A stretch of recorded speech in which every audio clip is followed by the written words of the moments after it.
So last Sunday, New York Times newspapers published an article entitled, "A Turning Point. This has got to stop." And the whole article is about the conversion of Mr. Ed Stack, the CEO of Dick's Sporting Goods, from a businessman to a social activist. Now, before the Parkland mass shooting in Florida, Mr. Stack had only one principle: demands of the customers. At first, he did not want to sell any assault-style rifles, but when the customer asked for them, he decided to sell them. But after the Parkland mass shooting, Mr. Stack decided to stop selling all assault-style rifles, and he no longer sell high-capacity magazines and require any gun buyer to be at least 21, regardless of local laws. Now, since then, Mr. Stack continued to his campaign for stricter gun control. And recently, he wrote a book describing his conversion from a businessman to a social activist. And the title of the book is called, "It's How We Play the Game." So here's the question: what changed him?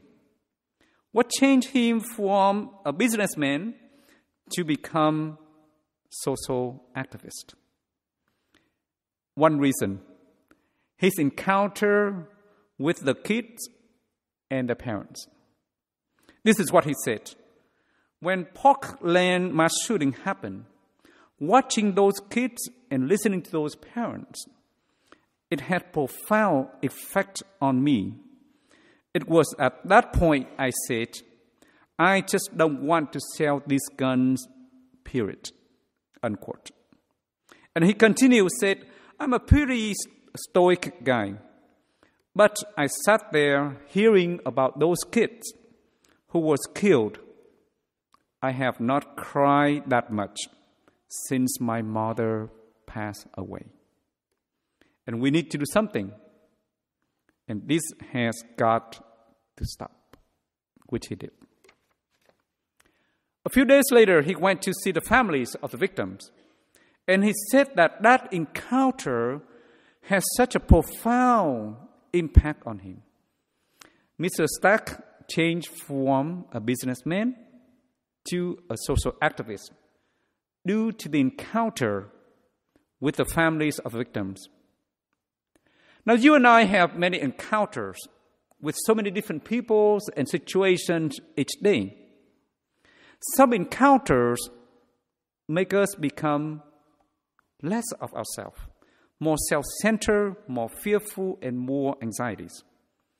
And other encounters make us become more of ourselves, more generous, more peace, more joy.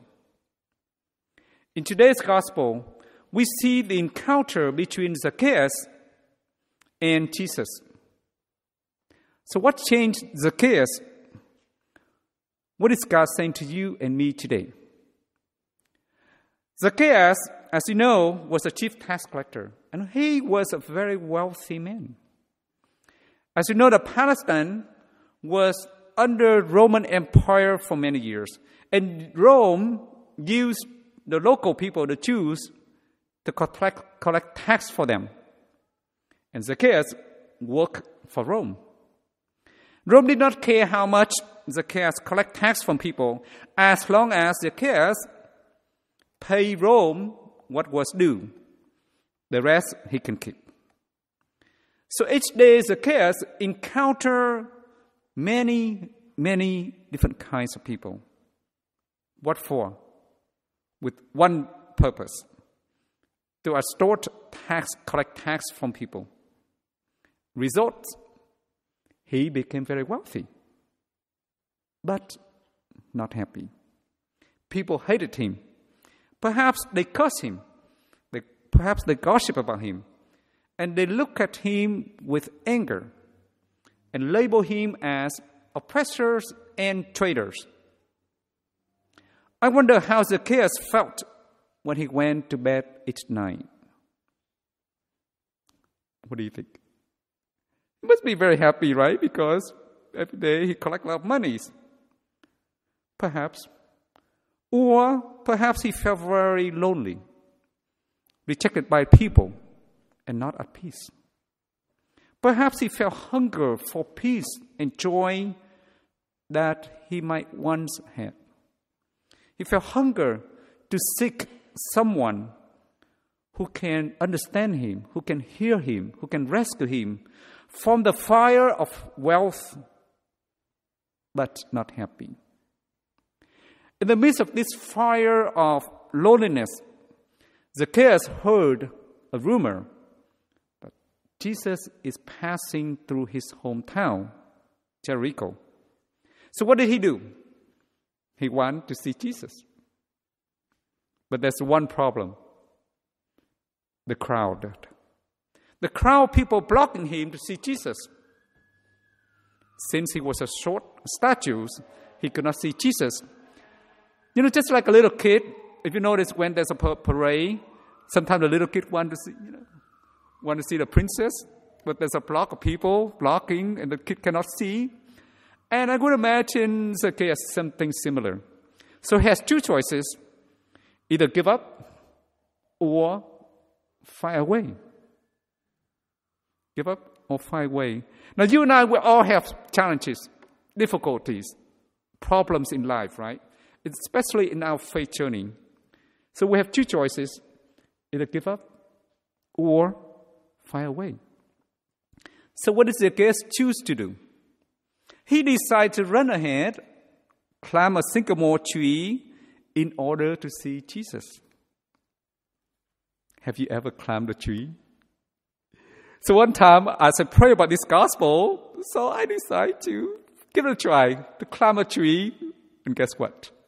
I fell. I kept falling because it's not easy. So I could imagine that it's very challenging for him to climb up the tree. And yet, Zacchaeus chose to climb up the tree with the desire to see Jesus. Even though people might see him and making fun of him. But Zacchaeus desire and choose to see Jesus. What about Jesus? Did Jesus desire to seek out Zacchaeus?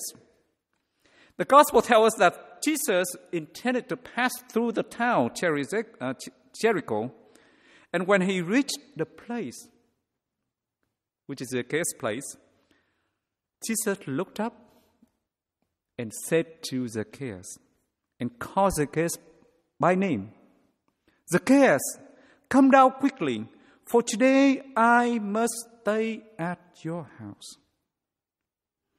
Now Jesus, imagine this scene. Jesus intended to pass through the town, and there was a large crowd traveling with him. And I would imagine he must, engage and talk with them, with the people walking along with him. And if the crowd blocking Zacchaeus to see Jesus, I would imagine the crowd must have distracted Jesus to see Zacchaeus, because the crowd was engaging with Jesus. And yet, in the midst of this distraction and engaging with people, Jesus still be able to see Zacchaeus on the tree. What helped Jesus be able to see Zacchaeus on the tree while he was still walking with the crowd? I think because of one reason: love. As he said, for the Son of Man has come to seek and save what was lost. Like a mom, especially for those who are mom here in this church, when a mom lost a son, her heart and her mind have only one thing in mind: be able to find that lost son. Zacchaeus, come down here quickly, for today I must stay at your house. Zacchaeus changed because of the way Jesus looked at him not as a chief tax collector, a sinner, an oppressor, a traitor, but as a descendant of Abraham. Jesus' words and the way he looked at him, reawakening Zacchaeus' conscience and a heart of longing for peace and joy. Jesus wanted him to come down because Jesus wanted to stay at his house. Encountering Jesus was so powerful that Zacchaeus decided to do two things. He wanted to give half of his possessions to the poor. And if he has stolen anything from anyone, he will repay it 4 times over. Choices has consequences. When Zacchaeus collected and extorted tax from people, he felt not at peace, lonely, fearful, and anxious. But when Zacchaeus gave his possessions away and repaid people of what he extorted, he felt a sense of peace and received a greatest gift of his life, salvation. As Jesus said, today salvation has come to this house because this man too is a descendant of Abraham. Encountering Jesus has changed Zacchaeus' life. What is God saying to you and me today? Is God inviting you and me to seek out Jesus? Or is God inviting you and me to continue Christ's mission to seek out Zacchaeus in our lives? This is a question for you and me to pray about. Let's just say amen.